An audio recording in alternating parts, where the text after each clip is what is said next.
Hey there, welcome to a video kind of just documenting a little bit that we're going through here in lockdown in Sydney. So come along.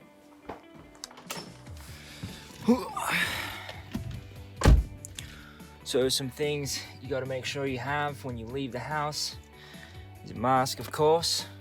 I got hand sanitizer when I come back from the shops. Most of the shops are closed. It's only the essential ones that are open. So I'm hoping that the Chinese grocery store is open so I can pick up some snacks. I'm currently shooting on my phone actually because my Canon R6, I only have a 35mm at the moment for it. So it's just a bit too close. So I'm gonna switch over to my phone, which you could also see, since it is wide, my haircut. The barbershops are closed as well. So Bea cut my hair yesterday, which I'll chuck up some clips here. Take some confidence right there.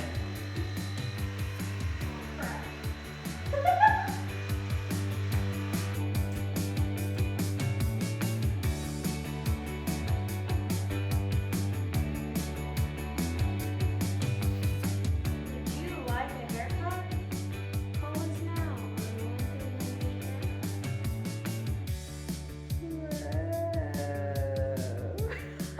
You can see all the patches. I think it looks pretty good. Let me know what you think. All right, I'm at the shops, and usually this car park is like packed, but at the moment it's like a little bit over half full.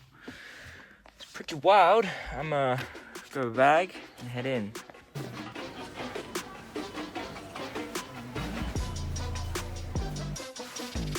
Just signed in.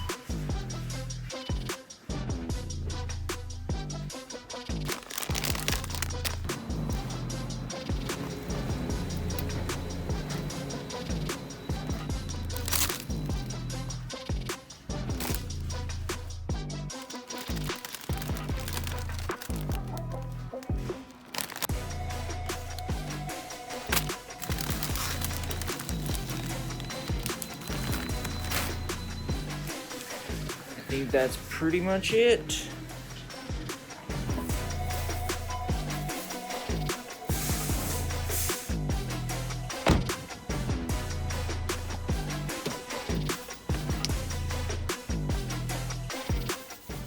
That was a pretty good success. I got all the things. I'm trying out, we usually like these black sesame balls that you put in hot water and they're like glutinous. I'm trying both the one that we usually get, which is about $3 per pack for 10. And I got this other one, which was like under $2 a pack for 10. So hopefully they're not too different and we can save possibly half the whole price. Maybe.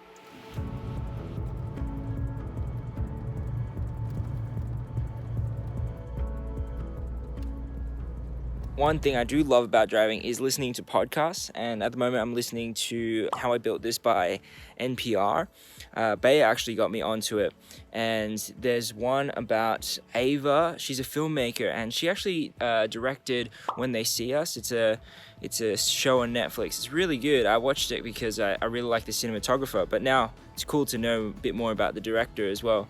And it's just, I think, invigorating and really re-energizing hearing someone so passionate about what they love. Like, she's so passionate about filmmaking, and the whole series is about like people that are entrepreneurs, and they think about and they talk about their business, or which they're super passionate about, and I really like that. I think that's pretty cool.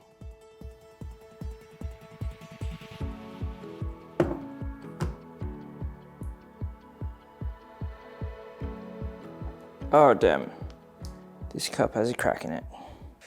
Now, as a filmmaker, I'm actually not that foreign.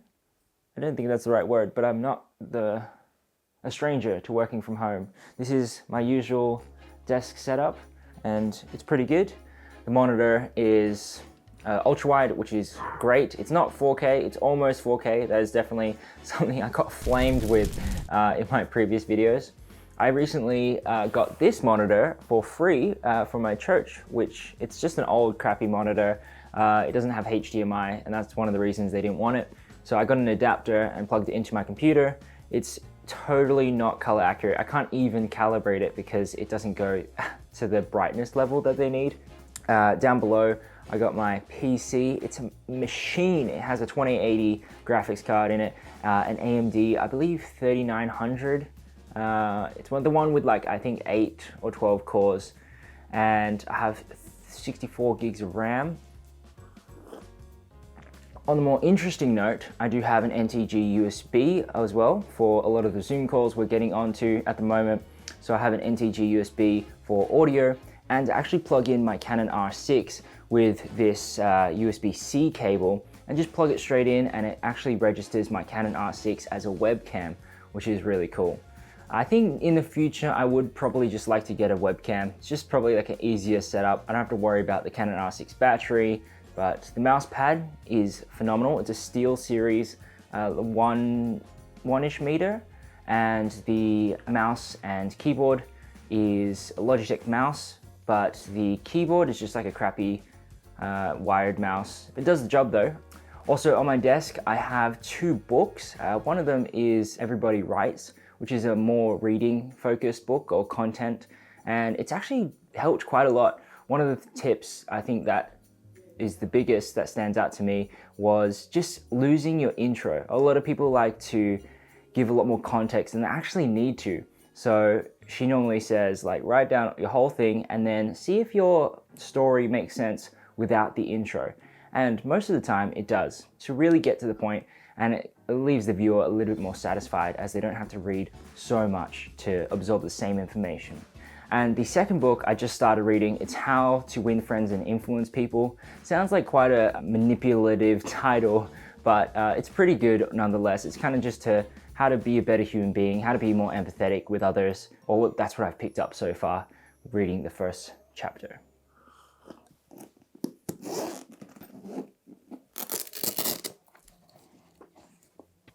So, all that B-roll you just saw of this desk is actually yet to be filmed. I'm gonna film it with my Ronin RS2, as I haven't used it in a while since I just got it back from a friend.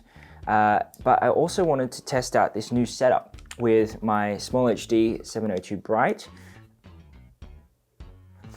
just to give me a little bit more exposure features for the Canon R6 when I chuck it on here. To mount it to the RS2, there is NATO rails on the sides, which what these are just like universal quick release plates. I have a few adapters and a few accessories. The one I'm hoping to use is this one here. So this one has a swivel mount, which has NATO essentially, and then swivels a little bit. So I'm gonna try this one first. It screws on to the side of the monitor, like so. Awesome. And then just use an Allen key to kind of wedge it tighter. And then we just stick this straight on there. And then I could actually even like fold it up so it's more discreet. And then when I'm ready to shoot, like bam. Not bad. Dope, let's film this thing.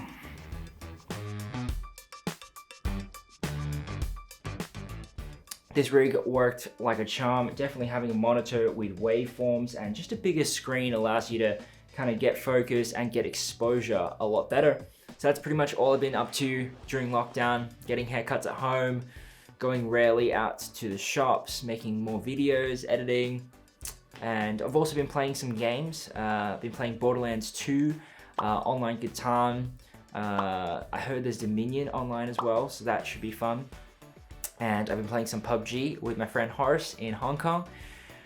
But yeah, other than that, let me know what you guys are up to during lockdown in the comments below, and I'll see you in the next one.